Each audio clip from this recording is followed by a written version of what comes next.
I don't know how many people are in the room right now, but I hear it's a lot, and a lot of people signed up to come to this event. So, I'm glad we could take some time and share a space together to discuss mental health research. I am going to hand over to my colleagues actually to introduce themselves first, and then I'll say a little bit about me, and then we'll get straight into it. So if I just go by who I can see on my screen, it will be Panos, Pravita, Yasmin, and then Karen, if that's okay. Sure. So I assume that means I go first. Excellent. Well, thank you for inviting me and welcome everyone. I'm Panos Panakis.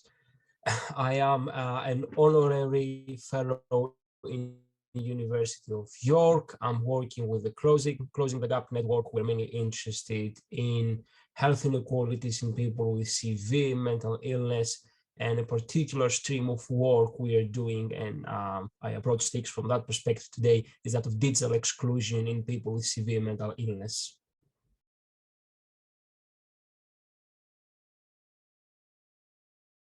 I think I might have been next.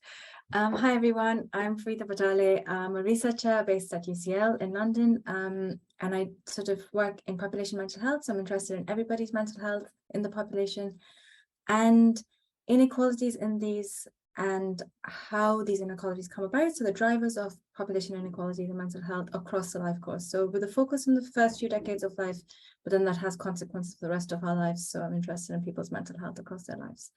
Really nice to be here and look forward to the discussion. Hello, everybody. I'm Yasmin Ahmadzadeh, and I'm also very grateful to be part of this really important conversation today. I focus on research, I work at King's College London as a researcher, and I look at how mental health problems run in families.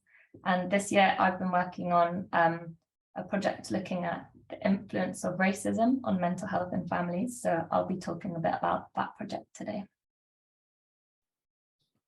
Hi everyone, so lovely to see you all here, and thank you for coming to the session.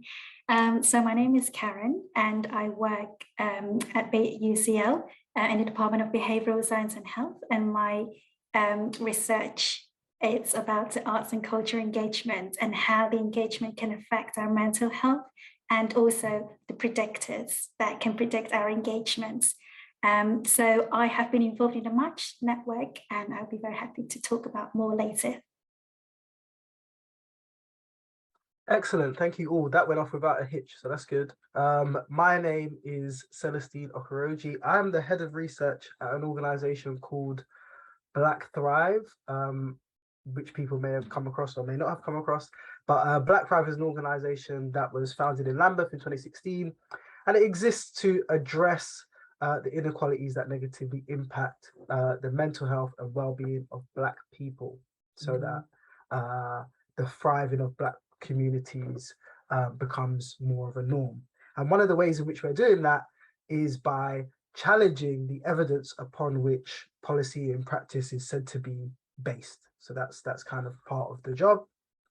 And as I say, I'm lucky enough to lead a small research team within Black Thrive, looking at mental health, but also looking at the kind of social determinants of mental health, and a sort of range of projects. We're kind of agnostic kind of methodologically, so we're using a lot of different approaches. At the moment, we're doing a big project on Stop and Search, which was recently funded by Wellcome, but we're also working directly with communities to look at kind of approaches to community data ownership. So that's kind of what we're doing. Please check out our website if that's of interest. This is where I get my chance for a little plug at the beginning. So thanks for bearing with me for that.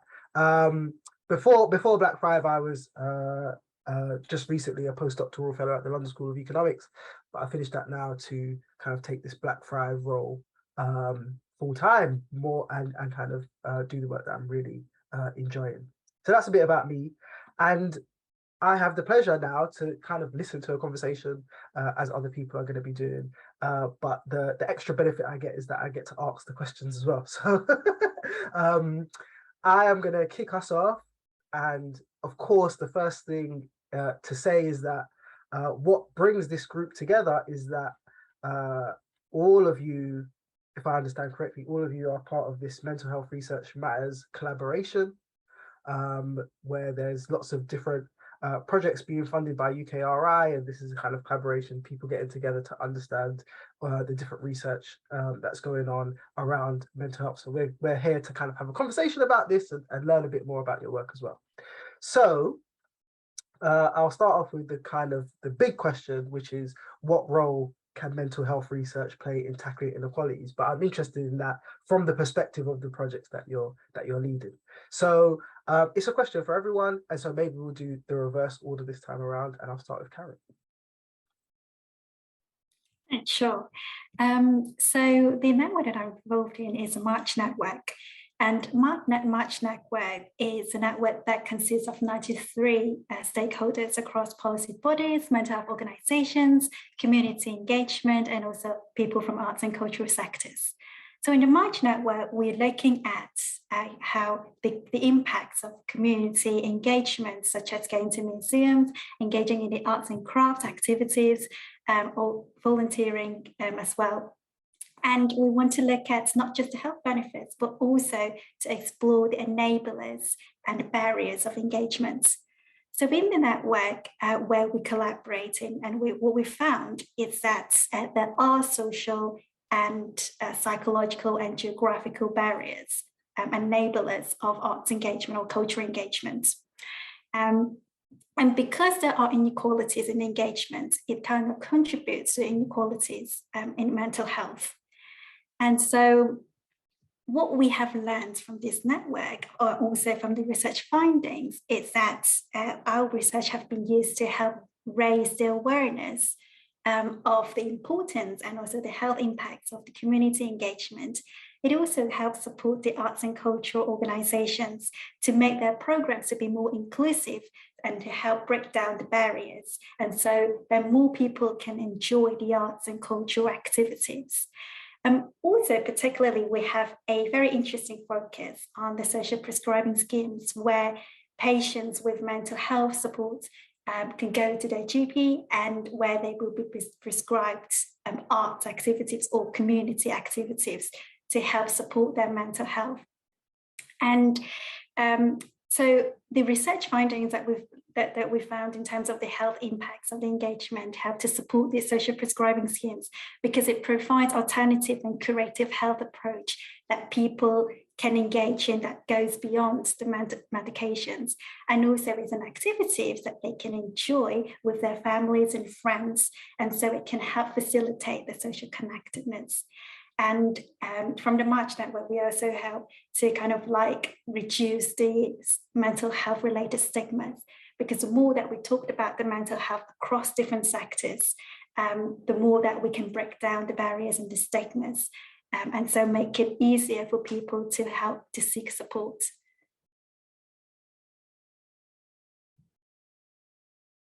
Fantastic, thank you. Yasmin.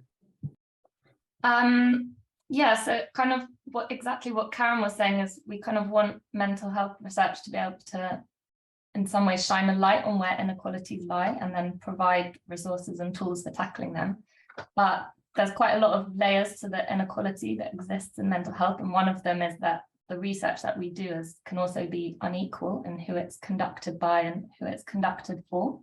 So most mental health researchers will identify as white, the same as most participants in mental health research. For example, I said I work in trying to understand how mental health problems run in families, and the field that I work in, majority of the participants have European ancestry and associate with European ethnicities and racial white identities.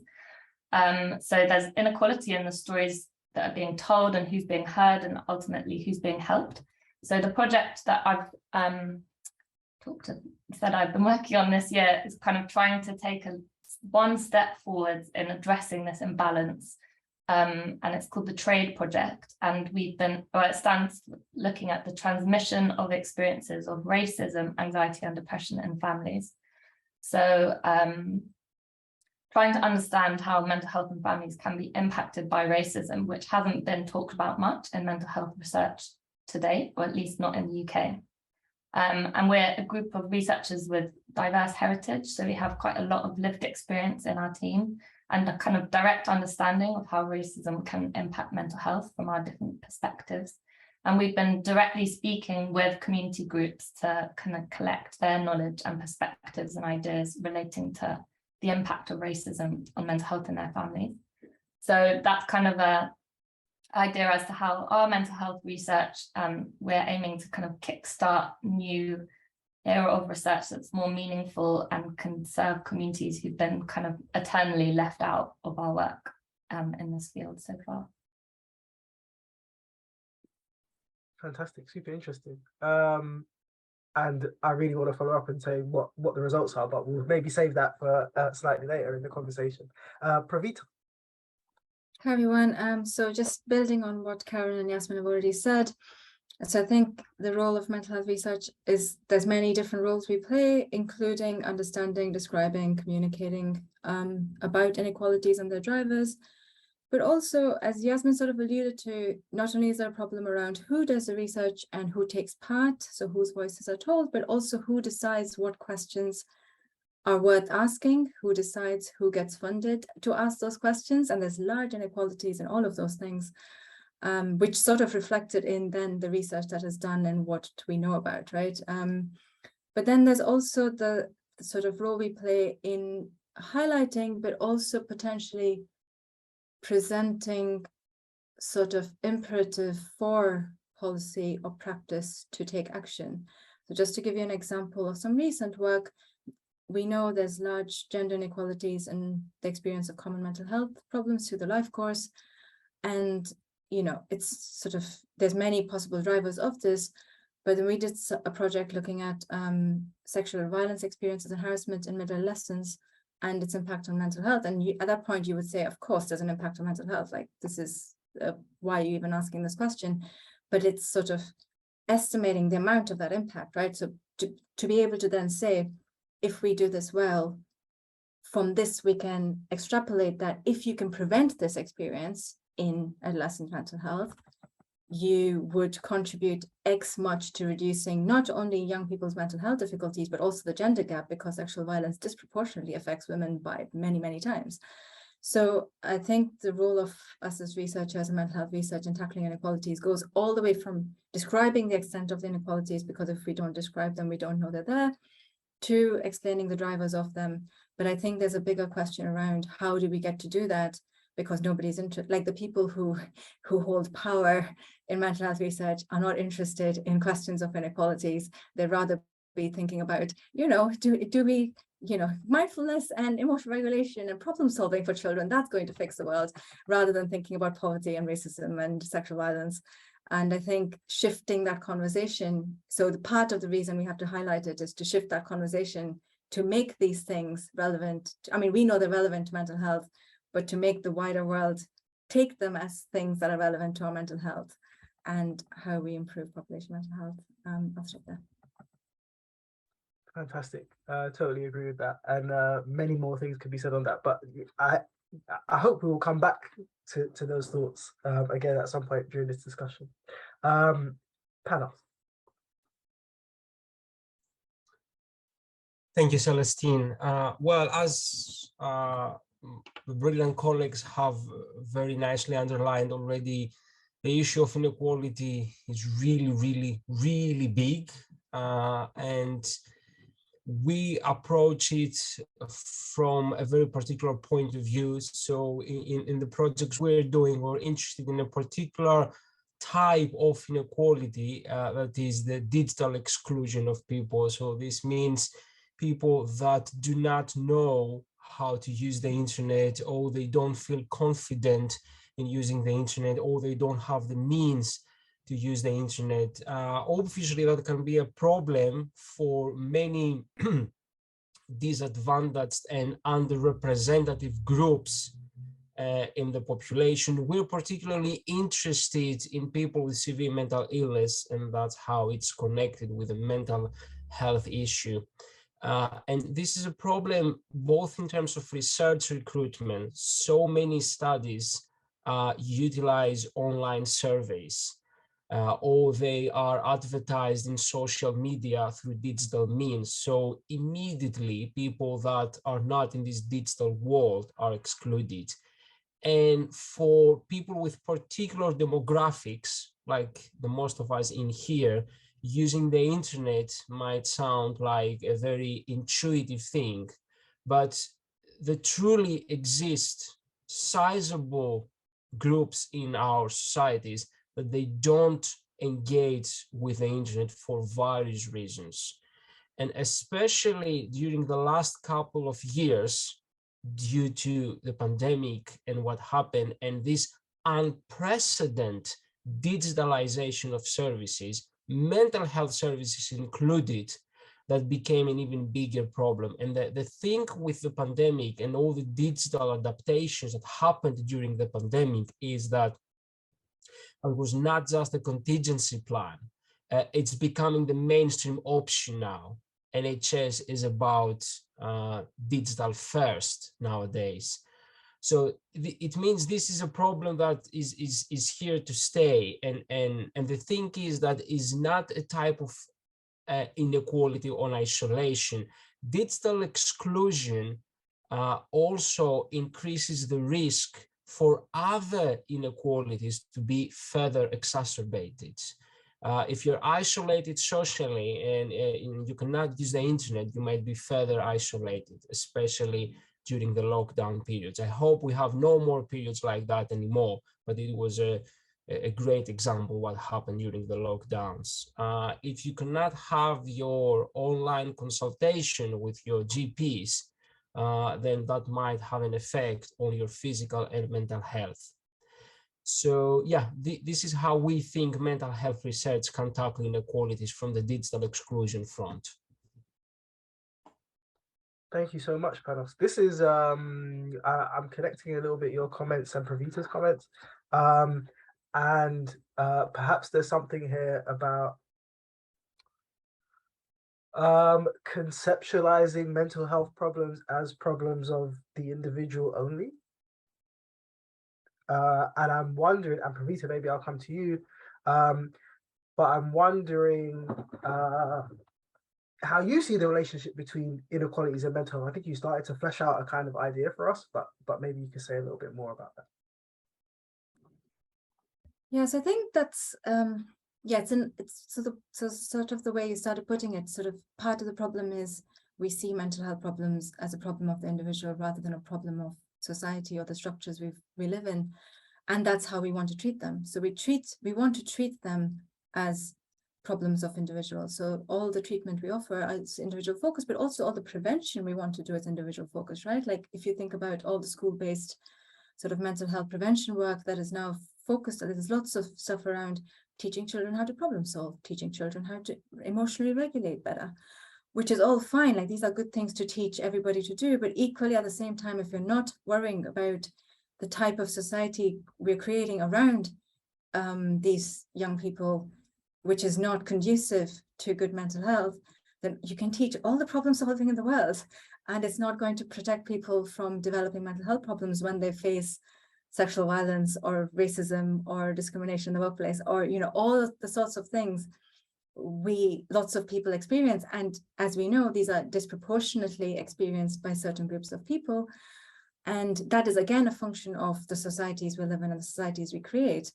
So I mean, we can talk about any sort of minoritized group or a group with less power, and this ranges from things based on gender, sexuality, disability, health, ethnicity. Like there's lots and lots of dimensions by which people are discriminated against or have less power in the society and structures we've created. And all of these things contribute differently to mental health, and often in sort of intersectional, interacting, sort of accumulative ways. And so I think, yeah, I don't, it's such a big problem. I don't know how to like talk about it in a coherent way, but I think part of the problem, and the way I like to think about it, and this is just the way it helps me think about it, is it's sort of like we're in a freezing cold room that gets colder and colder. And instead of telling people, or instead of trying to make the room warmer, we're telling people, go drink tea, go exercise, go wear warmer jumpers. And as if that is the solution, rather than the solutions being rooted in how do we make this a warmer room for everybody? Because that's the thing, right? If you make society better for everybody, it not only reduces mental health difficulties, it also reduces inequalities in those, because of the disproportionately, the colder room disproportionately affects the people who are iller and are more susceptible to the cold, whether this is, well, you know, like, it's, the analogy falls apart at some point, but, you know, like, and it's just, I think we're just not doing enough as a mental health research community, but generally to make that room warmer. We're doing a lot of telling people what they should do to make their mental health better, but we're not making the room warmer, we're not making the world better. And I think, yeah, that's part of what has to be the solution. And I'm hoping these conversations like this is part of making that solution happen. Fantastic. Thank you so much. Karen, maybe I can bring you in on this question as well. I wonder if you have this perspective. Yeah, so I completely agree with what Pravitha just talked about. So building on her thoughts, I like to see inequalities on like two levels, as mentioned by Pravitha, that on a society levels, we have like, we know that people with certain demographics and backgrounds are likely to experience inequalities, and for example, gender discriminations and racial discriminations. And these kind of discriminations happen in all different kinds of settings: education, employment, and even in healthcare setting as well. And another way to look at inequalities is probably from a life course perspective. So some types of people, some people are more likely to experience cumulative disadvantage throughout their whole life. And that's kind of make them be disadvantaged in terms of their education attainment and their employment advancements, and which then prevented them or excluded them from opportunities that can potentially improve their mental health or, you know, sustain their mental health well-beings. And another perspective that I'd like to see how inequalities happen is probably the behaviors. We know that people with mental health conditions are more likely to engage in risk behaviors like substance abuse, and less likely to engage in health promoting behaviors like physical activity or community engagement, or even access to green space. And these are the activities that can potentially improve their mental health, but they're not having, either because they don't have the opportunities to do it, or maybe they're not motivated to do so. And so I think that's also the reasons why the mental health research is very important and is needed, to particularly identify the behaviors that those with the mental health conditions are more likely or less likely to engage, and therefore to kind of reduce that risk behaviors, and also at the same time promote the health behaviors. That's how I see the relationships. Thanks, Karen. I'm going to move us on a little bit, and I'm going to ask you, Yasmin. You used a word that's interesting, and you kind of cease to hear a lot in research discussions, which is about stories. And so I'm wondering how, in a way, my question is about this relationship between the kind of positivist turn, big quant stuff, and kind of smaller scale, qualitative life stories, you know, what has happened to us, where we have been, that kind of thing. So what role do you see kind of qualitative research playing in this field of addressing structural, what are essentially structural inequalities? Yeah, I feel like my research journey so far is quite seen in your question, because I'm used to working with big longitudinal cohort studies with big data, and that's kind of what then led me to wanting to do this smaller scale study where we met with 28 people to hear their stories, and I think that probably have to think of like the small versus big scale studies as a kind of journey, because I don't think that you can have the large scale studies without the small scale ones. You need the small ones to kind of build up the evidence and rationale for getting the big ones right. And when you have a whole research system that's so inequitable at the moment, I think unfortunately you have to start from the ground up and change things meticulously piece by piece. So you can't just come in overnight with a whole new system and a big functioning massive study. So I'm kind of thinking of it as the smaller scale research paving the way in this journey, by collecting these real life opinions and needs and amplifying them to kind of feed into bigger scale research so that the big studies can do a better job than they're doing at the moment. But also, to be fair to the small studies in their own right, they also allow you to speak in more depth with people. So they collect a different kind of data. They give you those kind of rich insights into real lives that big data sometimes misses. From my own perspective, I was working kind of with numerical big data for about 6 years until I did this qualitative study, and it was kind of a real reminder of why I do this research in the first place, because you remember that there are real people there and that it matters, which I think you can forget as researchers more easily when you're working with numbers.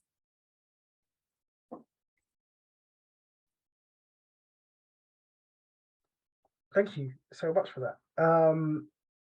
I don't know if anyone else has any comments on that. Is everyone in this kind of big quant space, or is there other people doing qualitative work? Okay, well there you go. That's a sign. We need more mixed methods. I see someone in the chat saying mixed methods. I try to badge myself as a mixed methods researcher, but I'm sure there are many other people that can do it much better than I can, because it kind of means that I'm just really bad at both kinds of methods. So sorry, I admit to that. Okay, so Pravita, just coming back to you, because I know you might have to leave slightly early. Some people may argue that structural inequalities are a political issue, and mental health research isn't the right space to address these topics. What would you say to that? And I'm going to come to others as well, so I'm interested in other people's views. I'd love to take these people for a drink and chat about this. Yeah, so I think this is an interesting question, but I think if the goal of mental health research is to improve everybody's mental health so that they can live sort of, fruitful lives that they want to live, you can't pretend it's not political, because even the people who are doing mental health research and are like, we're not political, we're just doing research, that is a political decision. You are making a political choice. It's a choice to pretend it's not political. So you can't do mental health research, especially around inequalities, and pretend that is completely removed from politics of any kind. And that's true of any sort of research that is about structures and society. If it was a purely biological thing one was studying, and I would like to think nobody is claiming mental health is a purely biological thing, then as long as there's structural societal things that contribute to your mental health, any study of it and whatever you choose to do or choose not to do is a political decision.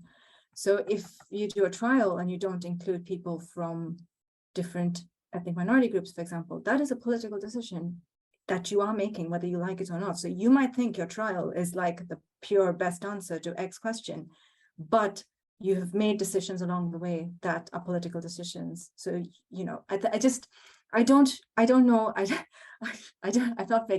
no longer making sense. But essentially, if somebody actually thinks that you can do mental health research and that is, and not do anything that is, and you're not making political choices, I'd like to have a chat with you and we can discuss this. And, I'm open to changing my mind on it, but I just can't see how any mental health research, even at the level of genes or anything, because if you think about the genetic research space as well, all or most of what we know about the genetics of mental health comes from very, very specific populations. Again, what Yasmin alluded to earlier, sort of Caucasian sort of ethnic, you know, so there's even in decisions like that. So if you think about the biological trials on drugs, lots of times they're done just with men because women have complicated biology. So then you're sort of making guidelines and everything on drugs based on just one section of society. So anything you do, any part of mental health science, whether it's population-based, whether it's clinical, whether it's medicine, whether it's genes, all of those involve political decisions. So yeah, yeah, that's what I would say to answer your question. Fantastic. Strong critique there of the value-free ideal.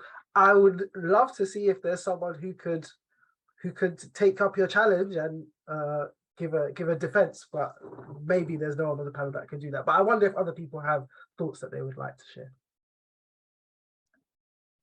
Yeah, I guess if I could go, just thinking about the field that I do work in with people who work on the genetics of mental health, and I think based on the way that we've done research since time began, it's been inequitable, but sometimes modern day scientists will say, oh, well, people aren't signing up to take part, it's too hard and we can't do it, and feel helpless about that because we're not changing the way we do things and underwriting what's been done before us.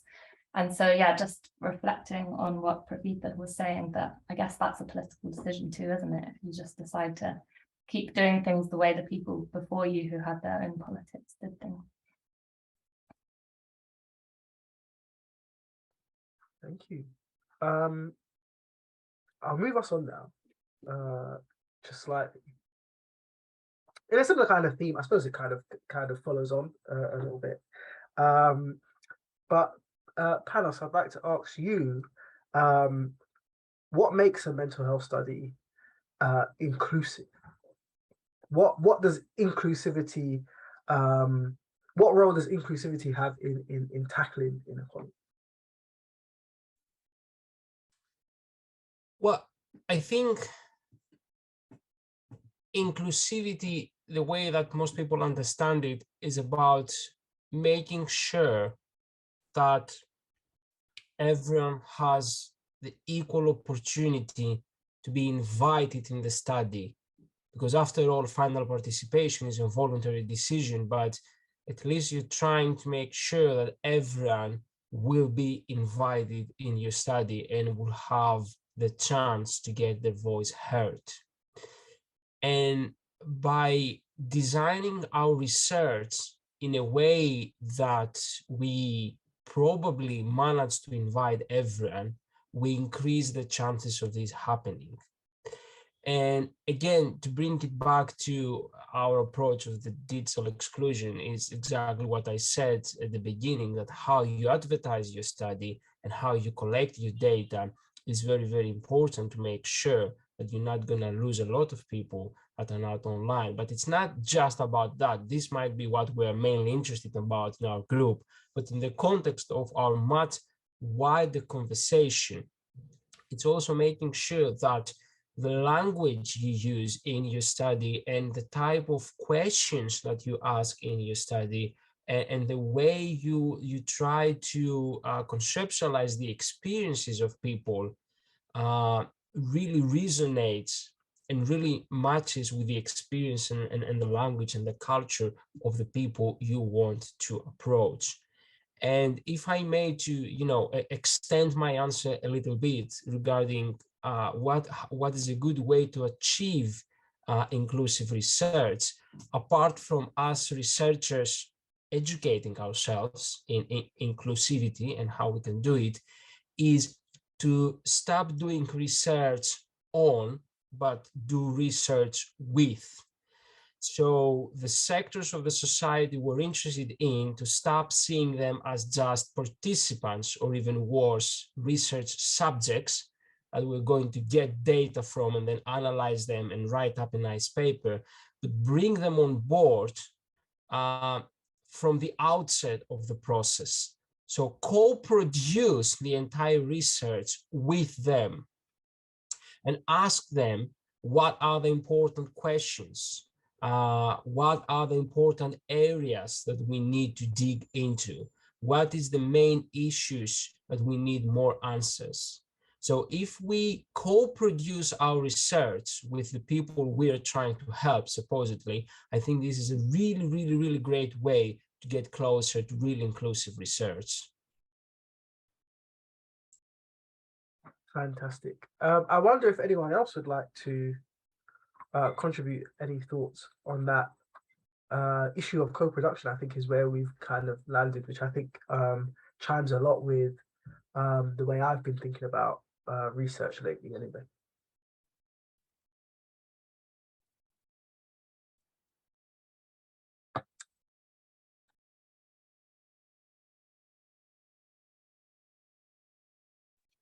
Oh, you're muted, Celestine.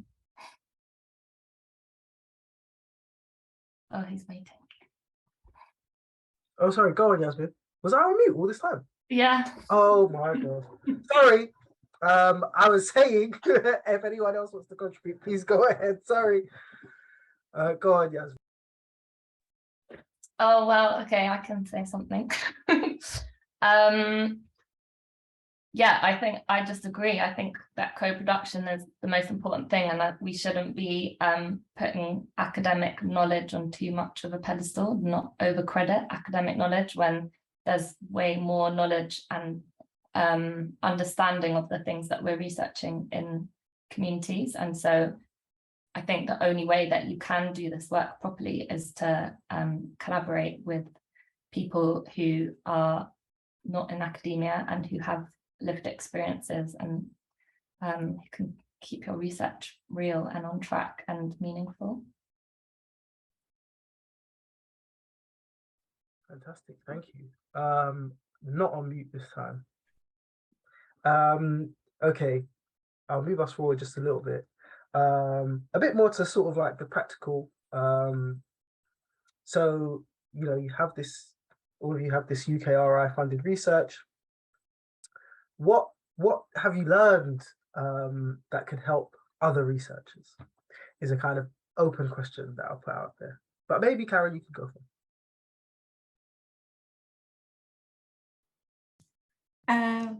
So I think one thing that I have learned from the UKRI funded research is that I think, which is also mentioned by Panos and Yasmin, it's the co-production with people with living experience.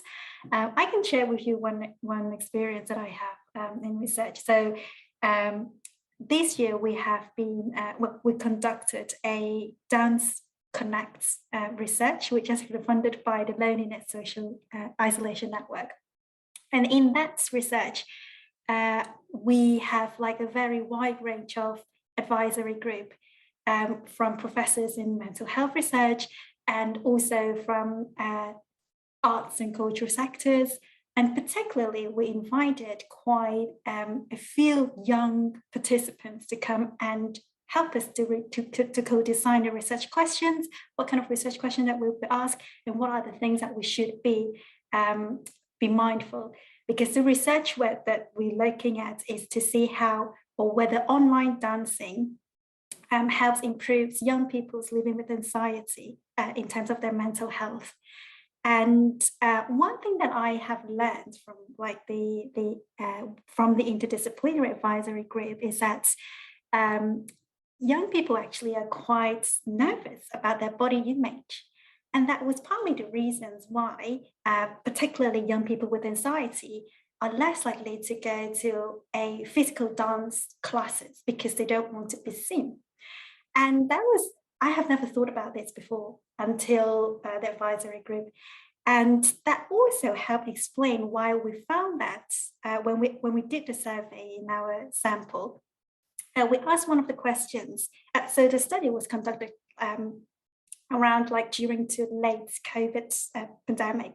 And so we asked the question that compared to before the pandemic, how likely you engaged in the arts. And we found that a quarter of them actually engaged very infrequently before the COVID, but they did come to our study. And one reason for that is that they mentioned is that because they can turn off their camera and dance freely and they can feel very relaxed. I think that we wouldn't have known about these thoughts and we wouldn't have known about these things if we didn't co-product co-design the research with young people and also people with living experience.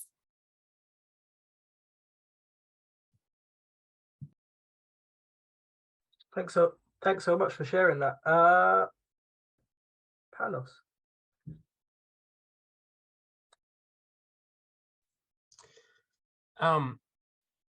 There are multiple kind of lessons or take-home messages that come in mind. I'm trying to think of one that stands out. I would say that it has to do with the things we found as a result of our research and the fact that inequalities can get hidden in many places. So it's important to always think carefully how we try to measure it and where we look for it.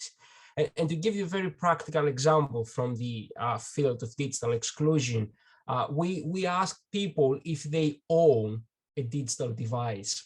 And 80% of them said, I do have a digital device.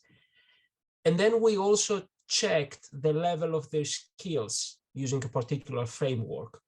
And when we did that, we found that the surprising 42% of them, 42, that's a bit less than half of them, didn't have the basic foundation digital skills. So if we have just asked the question, do you have a digital device? We might have been left with the impression that there's no digital device because everyone has a device. But obviously nowadays, it's very easy to just, find a device around. The real issue is if you have the appropriate support to know how to use it. And I'm just using that as an example to say that sometimes it gets tricky, and unless you answer the right questions, you might end up with very wrong conclusions.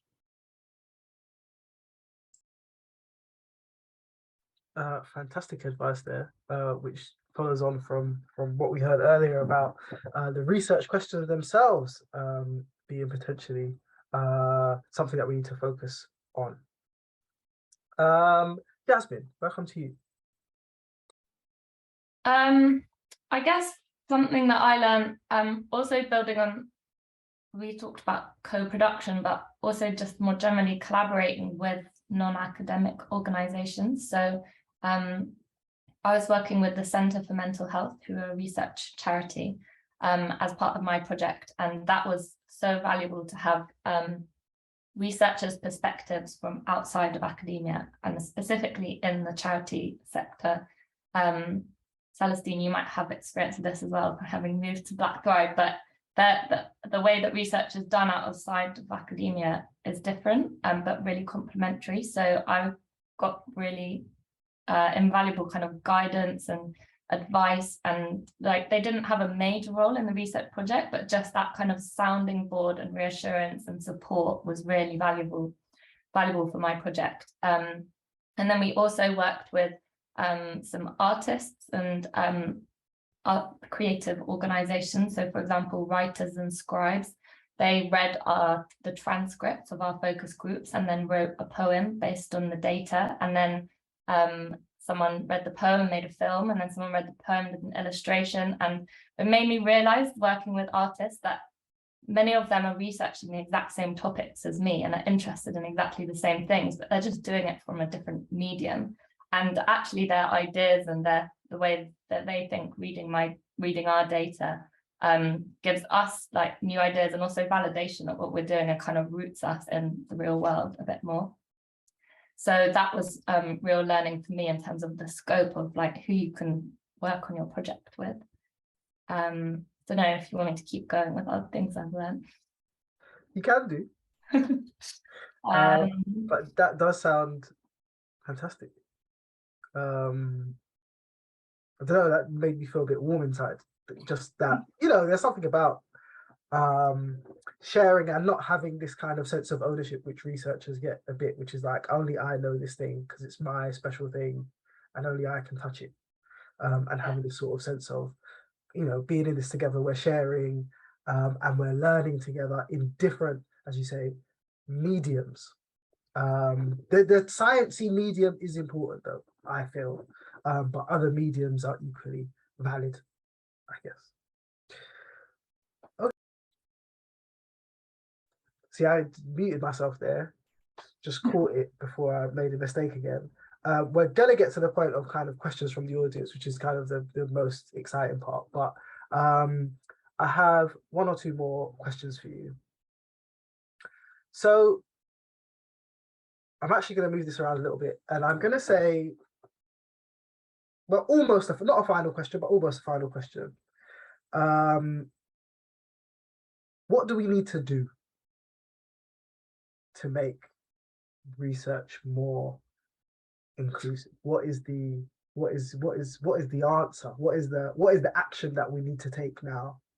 Or what actions can we take? Maybe not the action, but what action can we take now to make mental health research more inclusive in general? And I'm going to come to you, Pravita, first, because I understand that you might need to leave earlier than other people. Big question. A few thoughts. I think we have to ask better questions. And this is I mean this in many different ways, not just the questions we ask as researchers, but also like the questions we ask in studies. For example, like questionnaires and stuff are all designed for a very particular type of research. So if you think about, again, just to give an example, you know, lots of large population-based cohorts, you know, UK has very rich data sets. But once you start looking at, have they asked any questions about, you know, experience of sexual harassment or experience of racism?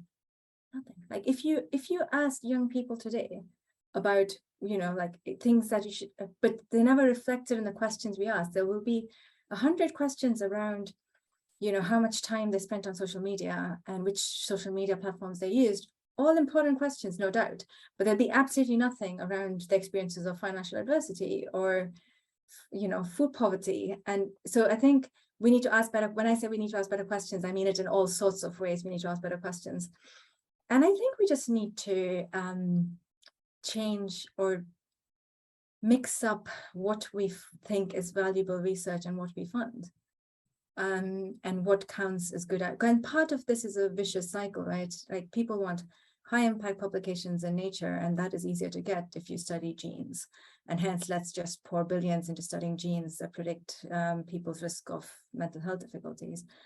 But that's like if the incentives change. So if actually that shouldn't be the paper in Nature that is the incentive, but is to like improve population mental health for the next generation, then what would your outcomes look like? And it wouldn't be a paper in Nature, it would be different sorts of things.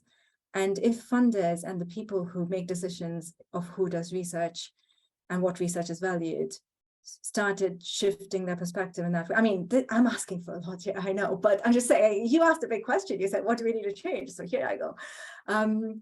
But, you know, like, so I think there's, like, yeah, so lots of things, but I think structural things need to change. Like who does the research, who gets funded to do the research, what research is considered valuable, what outputs are considered valuable, and who decides that as well. Because, you know, right now, the people who decide that are people who, for the most part, don't even understand that inequalities exist.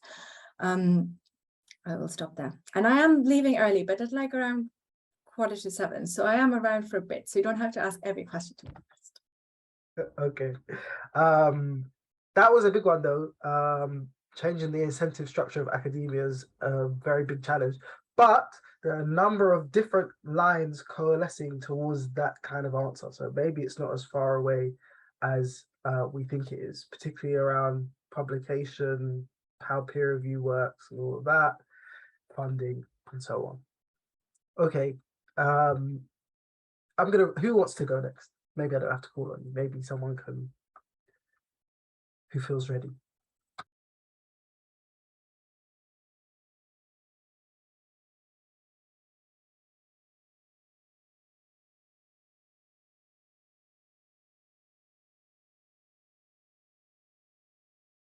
This is like a game of chicken here. Who's gonna speak first? Just go on. To be honest, I think Pravitha did it. Oh yeah, Panos, go. I was just trying to save Celestine from an awkward silence. So if you're gonna go first, Yasmin, please do so. Okay.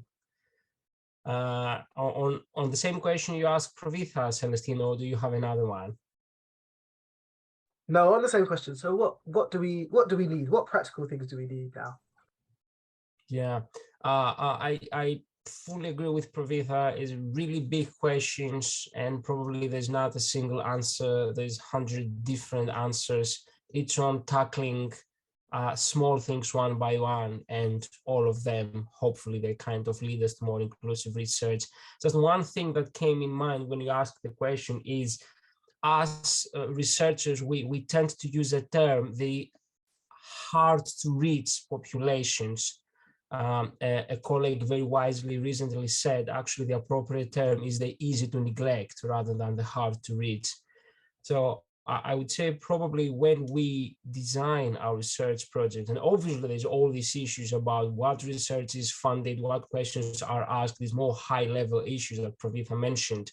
But at a more low level, when we do design, if we manage to get the funding and we convince our superiors that this is an important topic, when we design it, we must try to think for this topic, for this question, for this sample, who are the hard to reach or the easy to neglect. You choose groups of the population. Who are they? What are their characteristics? Where do they live? How do they live? What is their age? What is their daily life?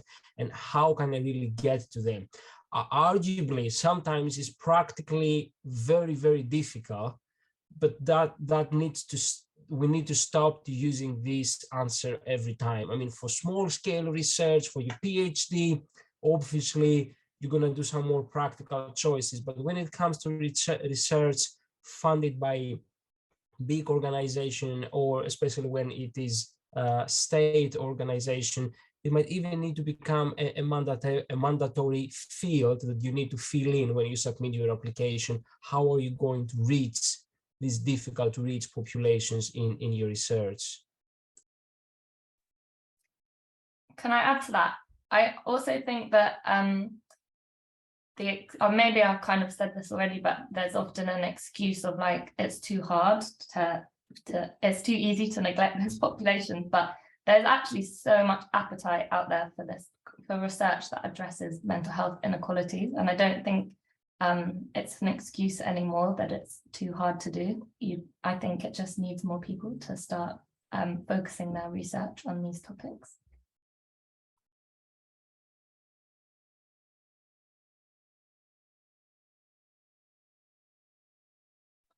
Karen, last but not least, any thoughts on what we need to do now, or tips maybe for researchers out there, how to make their research more inclusive? I think one thing that we could do is we can partner with, like, such as mental health organizations to reach out those who have who directly work with people with mental health conditions.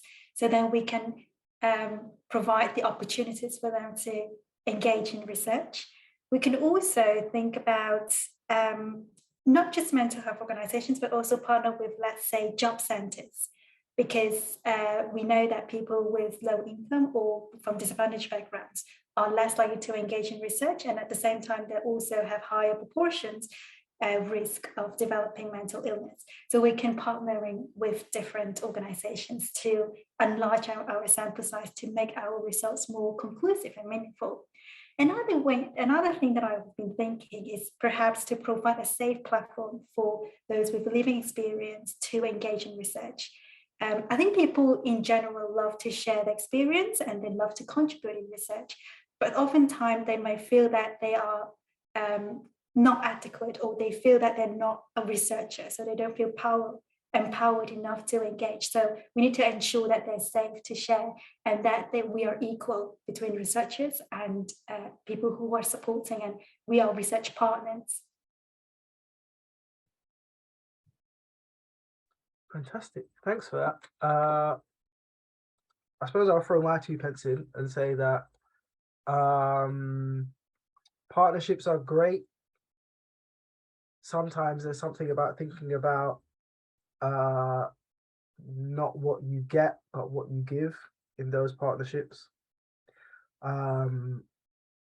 Way too often I'm seeing requests for, can you help me get participants? Like, we definitely can't. We definitely don't sell data. We're not Facebook, you know? So there's something about what are you bringing to the table for that community organization or that charity or that community group. What are you bringing to them, rather than what you're getting out of it, which is data, which might be fantastic data, really robust and so on, but there's kind of like, what are you giving, what are you putting into that relationship, which is something I also had to learn in my PhD time. My PhD was on unemployment. The job centre definitely didn't want to talk to me. And I spoke to some charities, but again, I was in the space of trying to get stuff rather than thinking about what I could possibly offer. So yeah. Okay, great. Fantastic. This is the end of the time when I ask you questions, and now there's some questions from the audience. So they're not to anyone in particular, well, unless they say they're not to anyone in particular, so just please feel free to chip in. So I have a question here from Azim Ahmad. How do you make sure community groups you engage with are representative of the real issues and not just gatekeeping? That's interesting. So maybe for folks who have had more experience with kind of working with community groups. Yeah. Yes. I think it's a really good question, and it's also something that quantitative researchers often ask about qualitative research, like, yeah, like that population wasn't representative, or there was only 20 people. But engaging with anyone from the community as a start is going to be better than engaging with no one. And your sample is always going to be biased. Your research team is always going to be biased. So I think accepting that, you then just need to canvass as many opinions as you can and start collecting knowledge and perspectives, and knowing that you are going to more easily reach people who find your research more accessible, and you have to work out ways of reaching the other people who you're currently not accessible to. But yeah, at every rung of the ladder, there is going to be bias in there. Great point. Anyone else, or I'll look at the next question? No? Okay. Azim, I hope that answered your question. This one is from Ben Glass. People with intellectual disabilities suffer stark inequalities both with regard to their mental health and their wider treatment by society. Nevertheless, this section of the population are generally ignored in conversations about inequality. Why does the panel think this is? What are the panel members doing? What will they be doing to challenge inequalities faced by people with intellectual disability?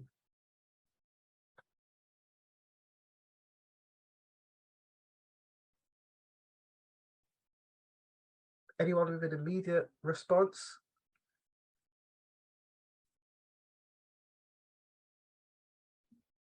I can say something just as quickly. There is quite actually a lot of really good research on inequalities experienced by those with intellectual disabilities.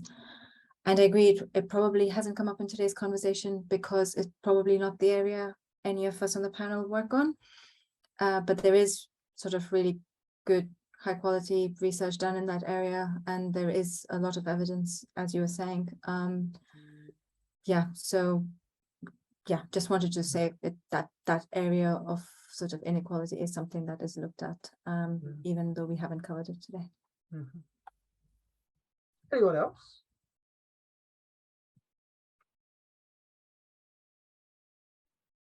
Maybe just to add to that, sometimes the questions that aren't asked are not asked because they're not high in the minds of the researchers who are asking them. So if you have less researchers who are impacted by intellectual disability in their lives, then you're probably going to get less research questions asked on that topic too. So that could be to do with this.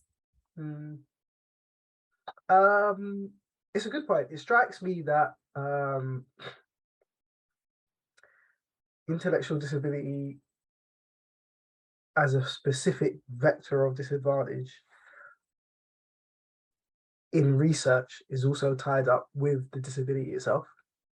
So how might intellectual disability lend itself to the current conversations about co-production and so on, for example, and that there's might be a kind of particular difficulty there. So maybe it's just we've not really solved how exactly this engagement can happen.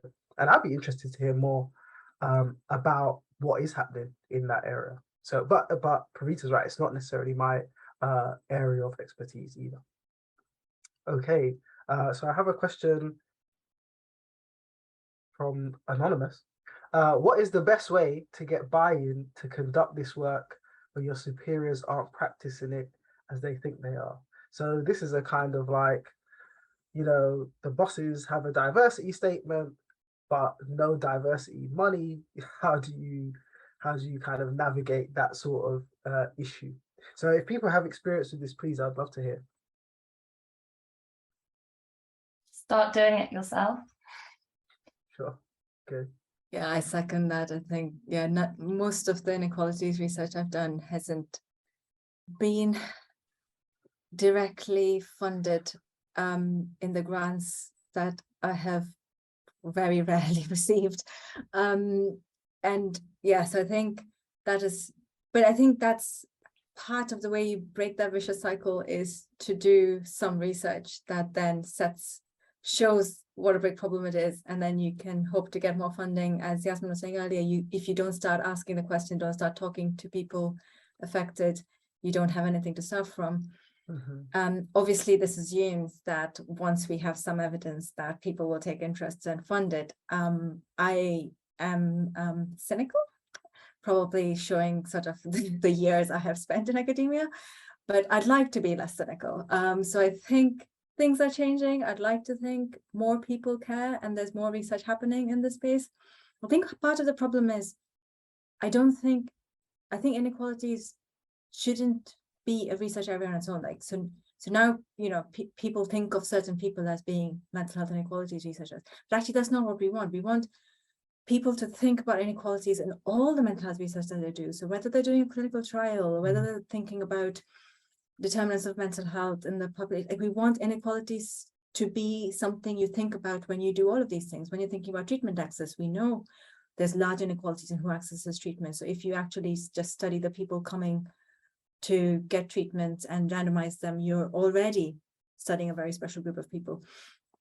So I think that is part of the challenge. Like, so actually everybody doesn't have to primarily answer questions about inequality, but whatever question you're answering related to mental health, you can think about whether it's inclusive, what dimensions of inequality might there be, talk about the limitations in the sample you've included and why they might have come across. So I think that is one thing everybody can do. So whatever research you're doing, whether your university bosses, you know, are not supporting inequality research specifically, you can think about the dimensions of inequality involved in that. So I would say that is the less cynical thing all of us can do, whether there's money involved or not. Fantastic. Any other thoughts on that? Oh, Panos, yes, please. I think an argument that is always helpful, especially if we try to catch the attention of policymakers, because at the end of the day, what we all researchers dream about is that our results will inform some sort of policy to address the issues we're going to tackle. So a very good argument is always about costs. And if you can demonstrate that you can reduce the costs of whatever, you can, you know, that the health system is going to save money, the government will save money, the community centers will save money. If you can demonstrate that anyone will save money, that makes the conversation easy. This is not to say, of course, that it should be about money. Sometimes some inequality issues, it's hard to directly associate them with cost benefit. But if you can raise these arguments for your research, and if you have a health economist in your team that can help you do the maths, I think it always helps the conversation. That is unfortunate, but a good tip. It is unfortunate that we have to get into this kind of thing of the money, but it is true. It feels true to my experience anyway, that it does come down a lot of the time to, are we going to save some money or are we going to make some money? So yeah, I think that's a good tip.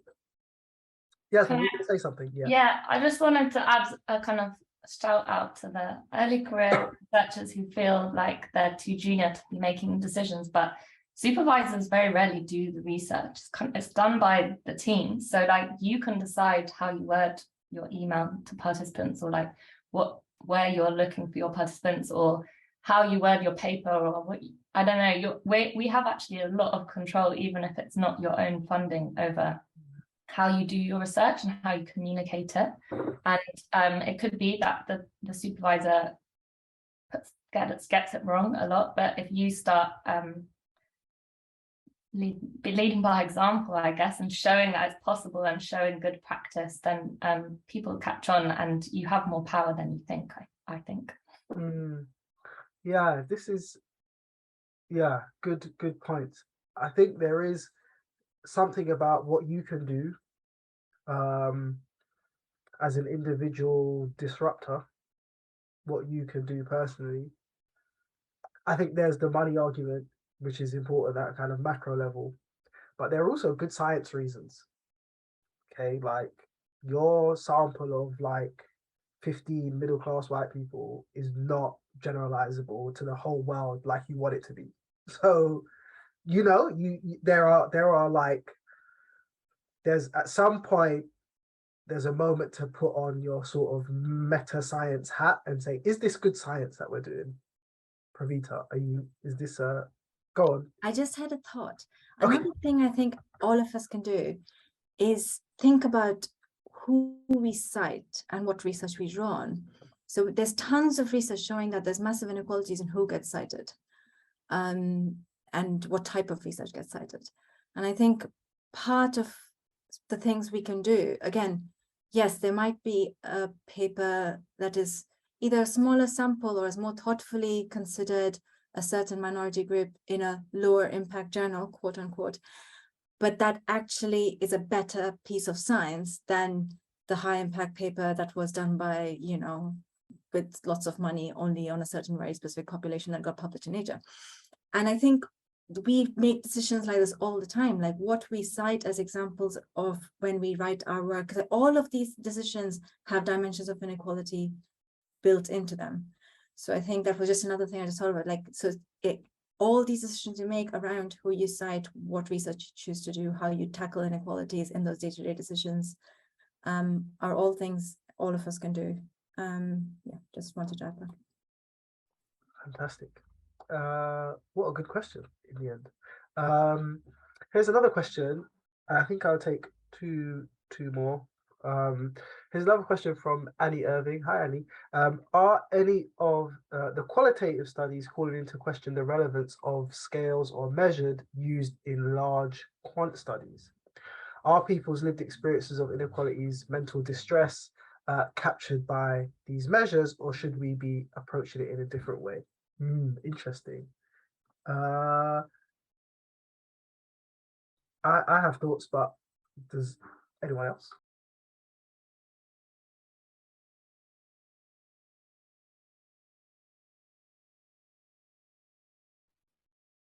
Yeah, I think the answer is in the question, really, that the measures that we use are inequitable and they do need rethinking. And I think that's part of what I was trying to get at when the whole system is unequitable and we have to build it again from the ground up. So focusing on measurement and constructs that we measure in mental health research is a major part of that work. I haven't been focusing on that. Something that I have thought about, though, is how we measure diversity of participants in the first place, because the way that we define participants based on their ancestry or racialization or ethnicity is something that we're really bad at, and that's before you even get to the mental health bit. So I agree with the question. Thanks, Pravita. I see that you have to slip out. Good to have you and speak soon, hopefully. in relation to this question specifically, and this could have been, you know, a whole different discussion in and of itself. I'm not a mental health researcher. I'm not quite sure what a mental health researcher is. I don't know what the difference between that and like psychiatry is, for example, but that's a different kind of conversation. So what this branding means. But I'm a social psychologist, and we're kind of like notorious for scales and this kind of thing. And at a kind of conceptual level, obviously, you know, my 6 out of 7 distress rating is not comparable to another human being's 6 out of 7, because it's like, well, what does this mean? Right? Like, as like my 6 out of 7 is mine, yours is yours. We can't say that they're different. They're the same, sorry. So there's that, and I don't think we've kind of really dealt with that on the quant side. Nevertheless, they seem to, and there's a paper that recently came out on this, which lots of social psychologists were laughing at, where some economist, you know, kind of says rating scales predict stuff. It's kind of like, well, we knew that for a long time, but they do predict things. Okay, so there's a difference between does this make sense and does it help me to predict some outcome? And if that outcome is some, you know, terrible thing, then it's good for us to know how to predict it, right? Because that's how we can intervene. So there's a range of things going on in this question about quote unquote. I don't know what the answers are. I'm not a methodologist, but I think it's tricky, and I think we need everything we got. So we need to talk to people. Yes, people can tell you how they feel. That's a thing, a real thing. People can just tell you how they feel, and they can, you know, fill in surveys or whatever, right? And the meaningfulness of the surveys is, I suppose, not exactly the same thing as whether the survey is useful for prediction. So that's my take. Basically, I'm not sure. Hence why I said earlier on that I'm a mixed methods person, basically. I don't know if anyone else has any thoughts on that before we begin to wrap up.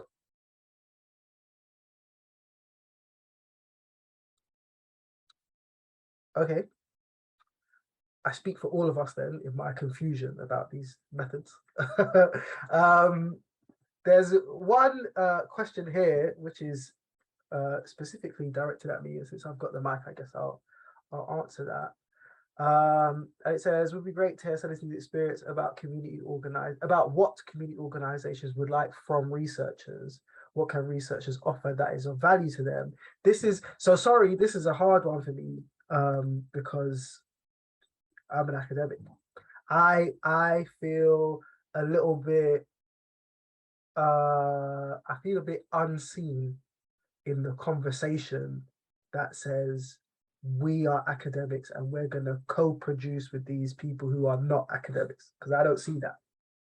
So I've just come from formal academia. You know, I could go back.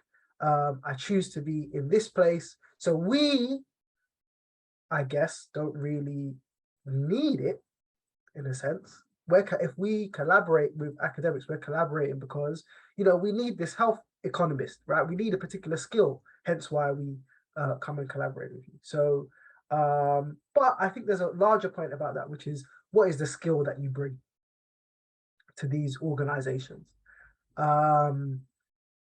In my academic life, I totally hear the issue of, you know, getting that one paper in that one journal, which makes your whole career. This is what academics are kind of looking for. But no one in the real world cares about that. Okay, no one cares about your Nature paper. They won't understand what it means that your paper's in Nature. Like, none of that is of any interest to anyone in the real world. What they're interested in is, you know, material things. You know, we don't have food, we can't pay for gas and electric. Those are the kind of concerns that people might have. But I suppose one needs to think about this on a kind of organizational level. Organizations might need help to write things, business cases or whatever so they can get money, or they might need to show the effectiveness of what they're doing. These are things that, you know, as a researcher, you're expert in, how to coalesce some data to tell a story. So yeah, I guess those are my thoughts, but I am not representative of community organizations, and I don't claim to be. Good. Okay, final question for the panel, and you know, make it brief, short and sharp if you like. What are your top tips for mental health researchers wanting to create inclusive research that addresses inequalities? I think I kind of asked this question, but in a kind of longer way. Now it's kind of like, what's your top tip?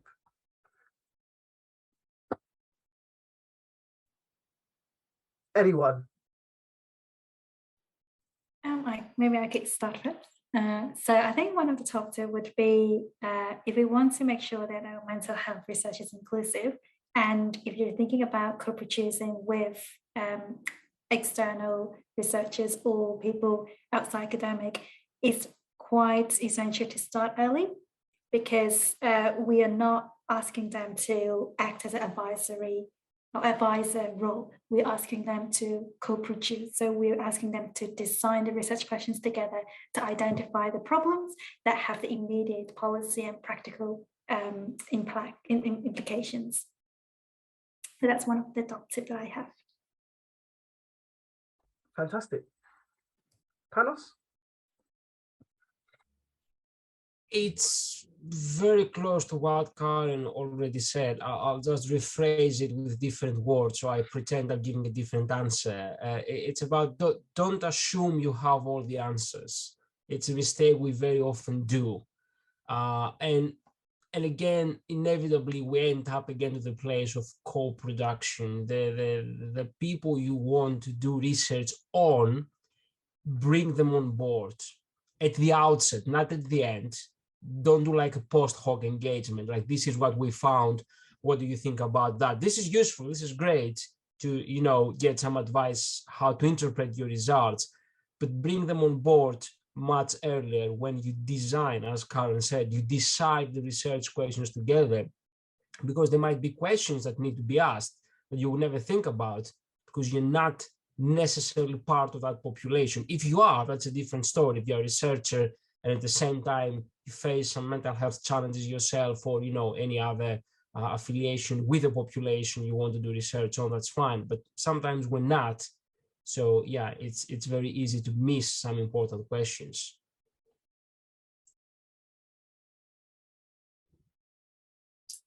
Yeah, I will probably just summarize things that we've said. So who's on your team and what perspectives and biases and experiences do they bring? Where did your research question come from? So what knowledge did you draw on and who sense checked it? How are you going to reach people? How will people perceive you? What are you offering?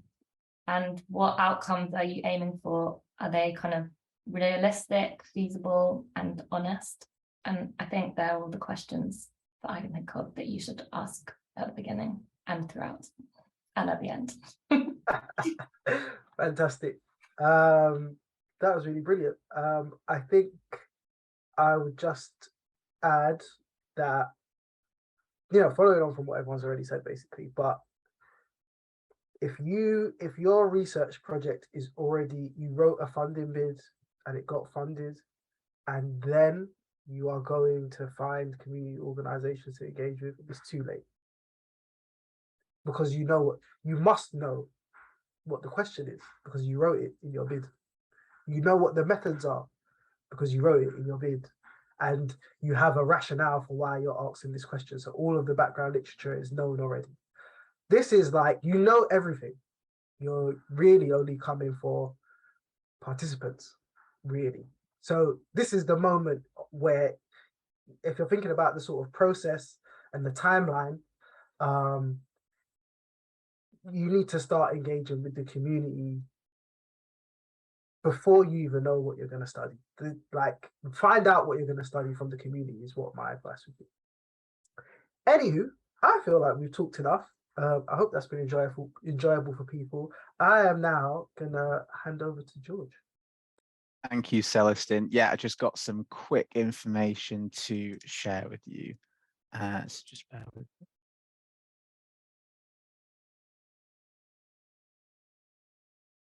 Yeah, so here are the other webinars that we've got as part of our Mental Health Research Matters campaign. So please do come along if you can. They're going to be really interesting conversations. And we'd love you to join the conversation, get involved on Twitter. So the hashtag is Mental Health Research Matters.